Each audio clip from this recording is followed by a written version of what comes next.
Three, two, one, and hello, greetings. Welcome to Rehu Sport from wherever you are around the world. Thank you so much for signing up to Rehu Sport on Facebook.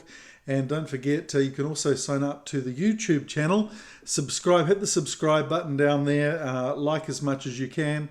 I'm going to have an exciting prize for subscribers. I'm not exactly sure what it is, but I believe that's the way to promote and grow the audience. So I hope you've had a good week. I'm really excited because, of course, we start the Super Rugby Trans Tasman competition this week, round one. The two teams in red, the Crusaders, won the Aotearoa competition, and in Aussie, the Reds won in a thriller last minute against the Brumbies to win the Super Rugby AU. So there's 5 more rounds. Each New Zealand team will play the Australian teams and vice versa. The Australian teams will all play the New Zealand teams. The top 2 teams go through to a final. Should be interesting to see where the 2 countries are in terms of Super Rugby franchises, who's growing, who's got the depth, because we've seen a lot of player attrition in the last 8 to 9 weeks.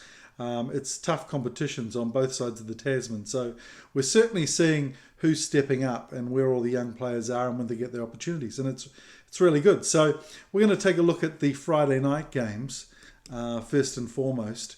There's 2 games on the Friday night and 3 games on the Saturday night for round 1. It goes something like this. On the Friday night, the Highlanders will host the Queensland Reds.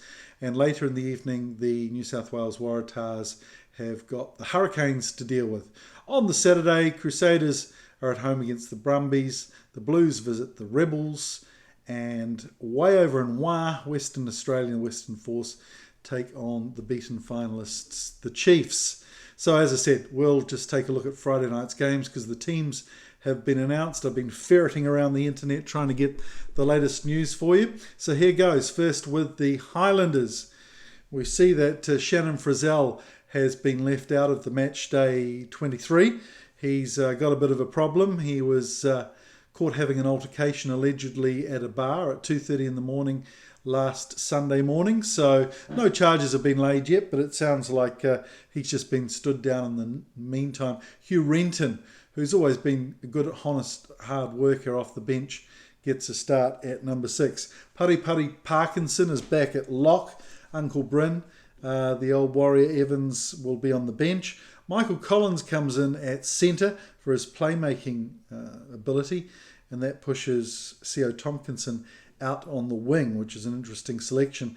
And Sam Gilbert, who was so impressive against the Hurricanes 2 weeks ago, he takes the fullback spot, and he's certainly got the all-round skills to do really well there. So that means Nehi Milner-Skuddy misses out on the 23. Also at loosehead prop, an interesting one there. Aidan Johnston is making his way back slowly but surely from injury. Gets the starting position over the young challenger Ethan de Groot, who's done very well so far this year. On to the Reds 15. Of course, they're 7-1 in their Super Rugby Australia competition. It's a starting debut for the halfback Kalani Thomas. He gets a start, and you'll see there if you're looking at number 3, it's not Taniela Tupou, their star and one of their amazing players. It's actually Fotu Aika, who's been playing at loosehead.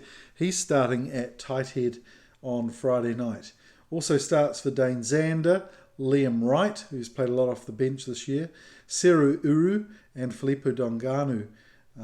Blythe and Ryan Smith at locks. And as I said, Fotu Aika is gone from loosehead to tight head.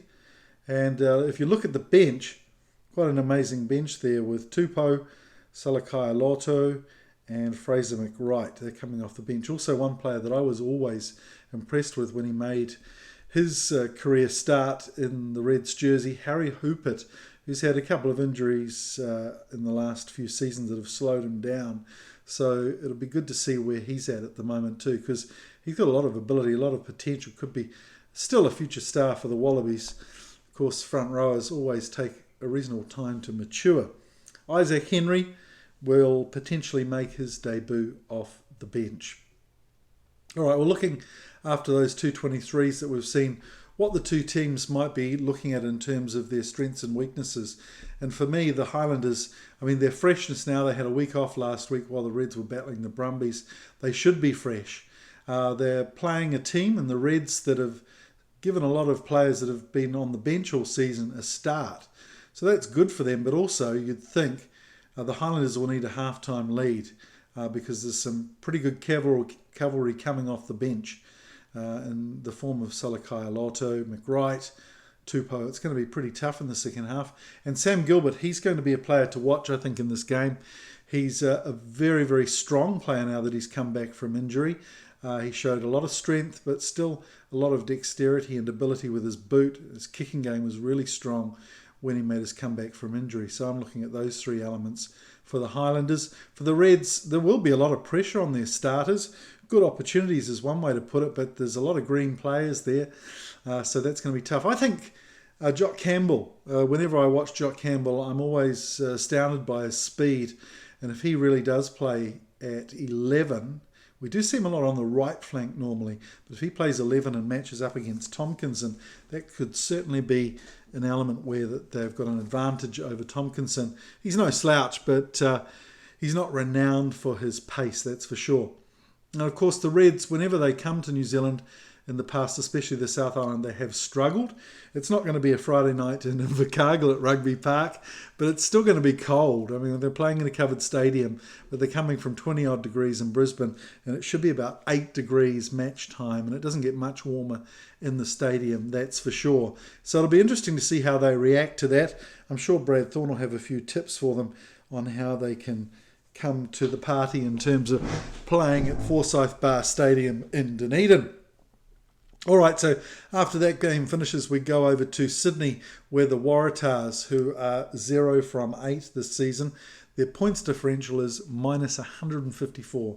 Rob Penny, of course, the coach, was sacked about a month ago, and they've got some caretakers in there. So, you know, what their theme has been in the last few weeks is just to rebuild, give people a chance, nothing to lose, yada, yada. But we are wiping the slate clean. It's a new competition. And what better game for them to have than have their fellow wooden spooners in the Aotearoa competition, the Hurricanes, to come up against. So maybe it's a chance for them to win. They're going to be at home. Will Harrison makes a comeback from injury. He's on the bench this week. It's been a while since we've seen him. I think round 7 was the last time we saw him. Ben Donaldson retains his starting position at 10. Jake Gordon's a player that I love to watch, very combative.